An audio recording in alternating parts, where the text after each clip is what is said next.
আল্লাহুম্মা আমিন। মাফ করে দেন গো মাওলা, মাফ করে দেন, ক্ষমা করে দেন গো মাওলা, ক্ষমা করে দেন। আল্লাহ মাফ করে দেন গো মাওলা, মাফ করে দেন, ক্ষমা করে দেন গো মাওলা, ক্ষমা করে দেন। আল্লাহ আল্লাহ আমরা কতিপয় গুনাহগার বান্দা, গুনার বোঝা মাথায় নিয়া বহুত আশা করে আপনার শাহী দরবারে হাত তুললাম। দয়া করে মায়া করে আপনি আমাদের জিন্দগির সমস্ত গুনাহ খাতা মাফ করে দেন, সমস্ত গুনাহ খাতা মাফ করে দেন। আল্লাহ গুনার থেকে বাঁচিয়া থাকার তৌফিক দিয়া দেন। ইয়া আল্লাহ আপনার মারিফতের নূরের বাতি আমাদের কলবে জ্বালাইয়া দেন। আল্লাহ যাদেরকে এই ময়দানে নিয়ে আসছেন একজনকে আপনার ওলি না বানাইয়া বিদায় দেন না, একজনকে আপনার ওলি না বানাইয়া বিদায় দেন না।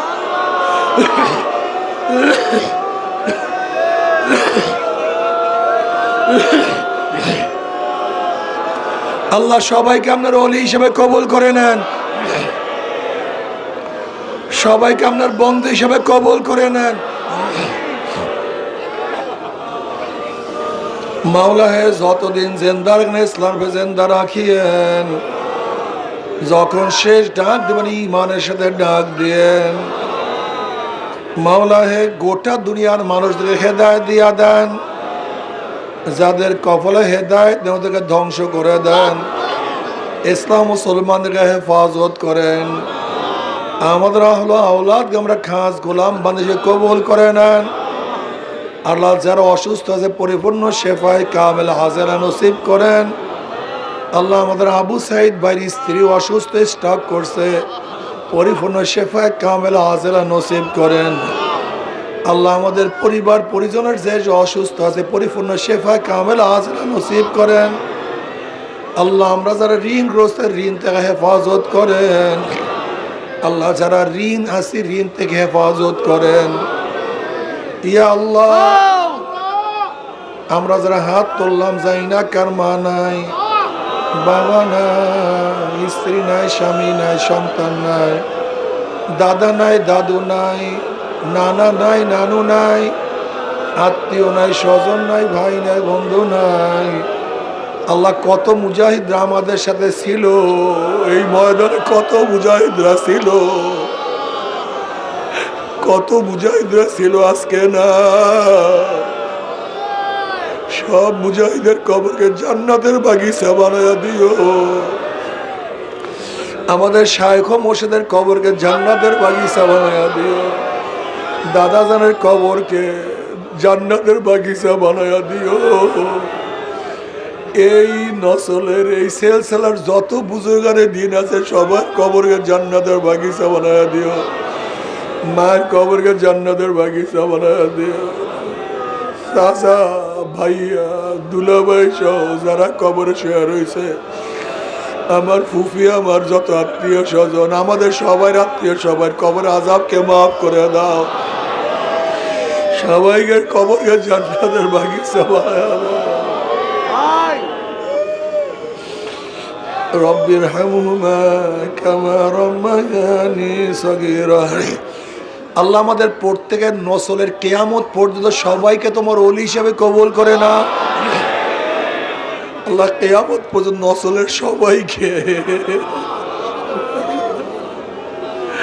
সবাইকে তোমার ওলি হিসেবে কবুল করিয়া না।